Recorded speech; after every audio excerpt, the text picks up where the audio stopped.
Sébastien Dalide, je suis professeur de droit public à l'université Le Havre-Normandie depuis septembre 2016.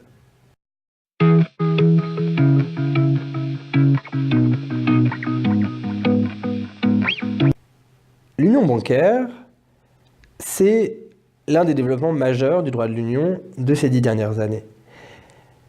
Pour la BCE, mais peut-être plus largement d'abord, symboliquement, c'est poursuivre une forme de différenciation qui vient peut-être faire de fragmentation de l'Union européenne entre les États de la zone euro et les États qui ne participent pas à la zone euro, puisque l'Union bancaire s'adresse en priorité, et dans les faits aujourd'hui quasiment, uniquement aux États de la zone euro.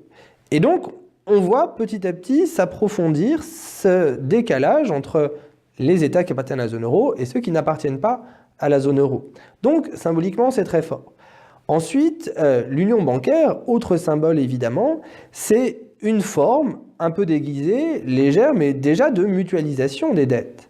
Parce que, en prévoyant notamment le fonds de résolution unique qui va pouvoir venir en aide aux banques en difficulté, eh bien forcément, on mutualise une partie des dettes, alors là des dettes privées des banques, mais on sait les rapports très intimes entre la dette publique et les banques. Donc il y a déjà des avancées symboliques par l'union bancaire.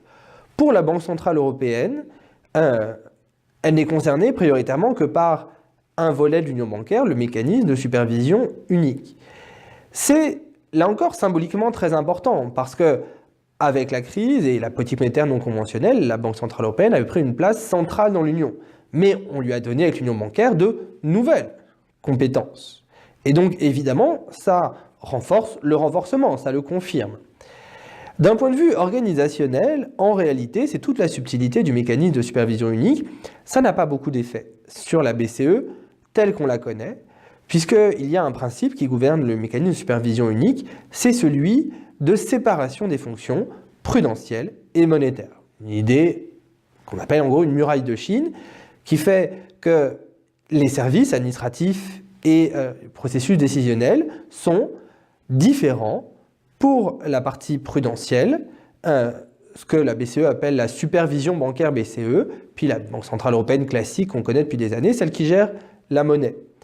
Cependant, c'est plus subtil en réalité, parce que il y a des organes de décision communs.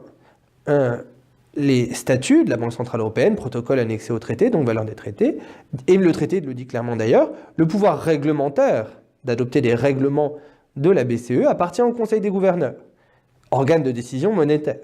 Donc on a mis en place, en face du Conseil des gouverneurs, un conseil de supervision unique, mais qui ne peut que, évidemment, formellement, proposer des actes au Conseil des gouverneurs. Et là, on a une sorte, sans entrer dans les détails, de procédure d'adoption tacite des actes. Aujourd'hui, on voit que cette séparation devient délicate parce qu'il y a beaucoup de services communs aussi. Et donc, il y a une influence mutuelle de l'un sur l'autre qui commence à naître, même si la BCE a adopté des réformes, notamment suite à un rapport de la Cour des comptes européenne, pour favoriser cette séparation. Finalement, plus globalement, l'impact, c'est celui du renforcement de la BCE, parce qu'elle supervise les banques, les établissements les plus importants de la zone euro. Et justement, et c'était toute l'idée de l'union bancaire, c'était rompre le lien entre l'État, entre le souverain et sa dette notamment, et les banques. Et c'est pour ça qu'il y a une avancée très grande dans l'intégration européenne par cette intégration de la supervision bancaire. Et peut-être qu'encore aujourd'hui, on a du mal à en mesurer les effets. Mais les effets à long terme, à mon sens, seront très importants. Ils sont encore durs à mesurer, évidemment, mais il y a toujours eu un lien très fort entre les banques et les États. Et le rompre, c'est peut-être un pas de plus vers une forme d'intégration, mais cachée, dont les effets économiques seront quand même, à mon sens, très importants.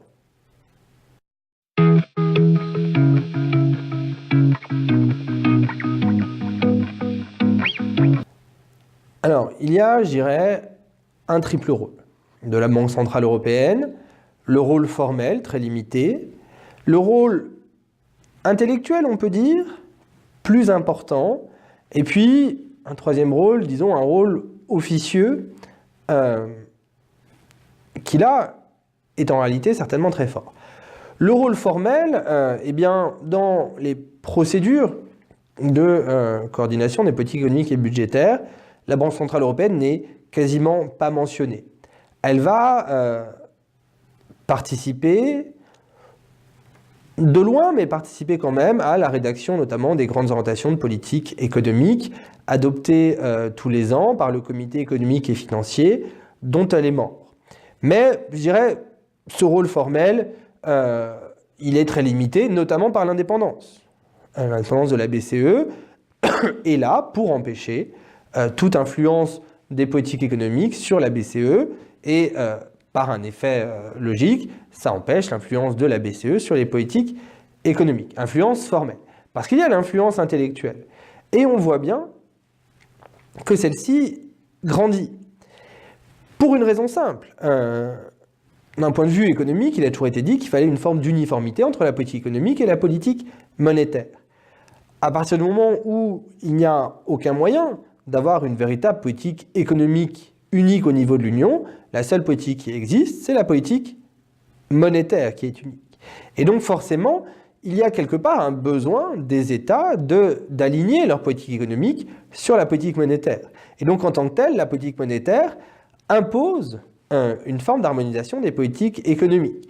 Et dans ce processus-là, eh bien, la Banque Centrale Européenne, à travers ses études, à travers notamment les conférences que font son président, le vice-président, etc., eh bien, insiste en permanence sur le besoin des réformes structurelles, notamment.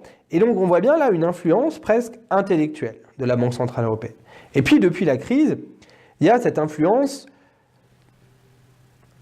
avec un mauvais jeu de mots, on pourrait dire une forme d'influence grise, mais même un peu plus loin, c'est cette forme d'interventionnisme économique qu'a eu la Banque Centrale Européenne.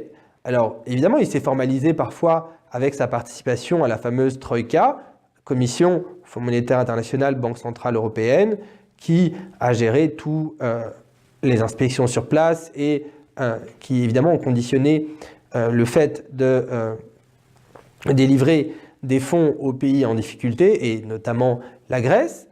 Et puis, à côté de ça, elle a quand même joué un rôle politique majeur de manière assez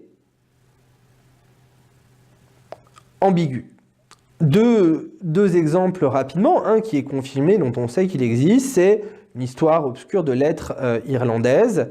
Au moment où la crise irlandaise se déclenche, eh bien, la Banque Centrale Européenne, son président, écrit au ministre des Finances irlandais, au Premier ministre, je ne sais plus très bien, en lui demandant officiellement demander de l'aide à l'Union, ce qui déclenche la conditionnalité, les plans, etc.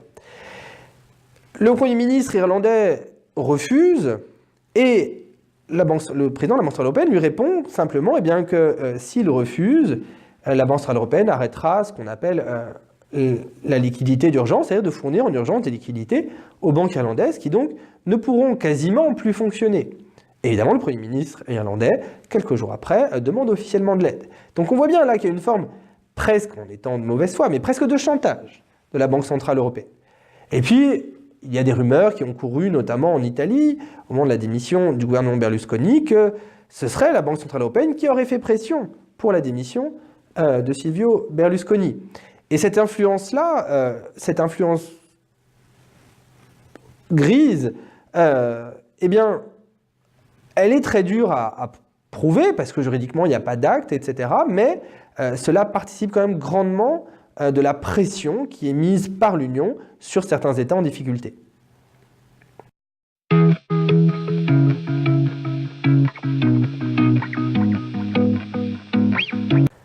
Les réformes envisagées pour la zone euro posent aujourd'hui une vraie question en réalité. Réformer la zone euro, c'est poser plus amplement la question de la nature de l'Union et du processus d'intégration. Parce qu'à partir du moment où on a une monnaie unique et qu'on ressent le besoin d'avoir une politique économique unique, l'unité de la politique économique, c'est franchir un palier gigantesque dans l'intégration européenne. Parce que la politique économique, c'est évidemment la politique budgétaire, mais c'est aussi la politique de l'emploi, la politique industrielle, enfin, tout ce qui va avec, évidemment. Et donc, on voit bien que, quels que soient les projets, ça reste des projets en demi-teinte. Un budget de la zone euro, oui, pourquoi pas, mais de combien? Certainement très peu.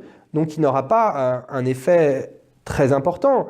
Un ministre des Finances de la zone euro, pourquoi pas? Mais si le budget n'est pas important, qu'est-ce que ça change? Donc, en réalité, les projets se multiplient, les idées sont posées. Mais la question qui est derrière, c'est une question à laquelle on voit bien que personne ne veut répondre. C'est celle jusqu'où on va dans l'intégration, et évidemment, le fameux problème du fédéralisme. Et donc, on va réformer la zone euro, mais le vrai problème, c'est qu'il ne faudrait pas qu'on la réforme comme on l'a construite. C'est-à-dire ce que la Commission a pu proposer, c'est le rapport des 5 présidents d'il y a quelques années. On va créer encore une agence autonome, etc. Mais si on continue d'intégrer en dépolitisant, en donnant à des organes indépendants des pouvoirs budgétaires et économiques, là, on renforce le déficit démocratique et politique de l'Union pour éviter de répondre à cette question existentielle. Donc, on va en avoir des projets de réforme, mais tant qu'on ne voudra pas répondre à cette question existentielle, ces projets risquent d'être de faible ampleur et donc de faible impact.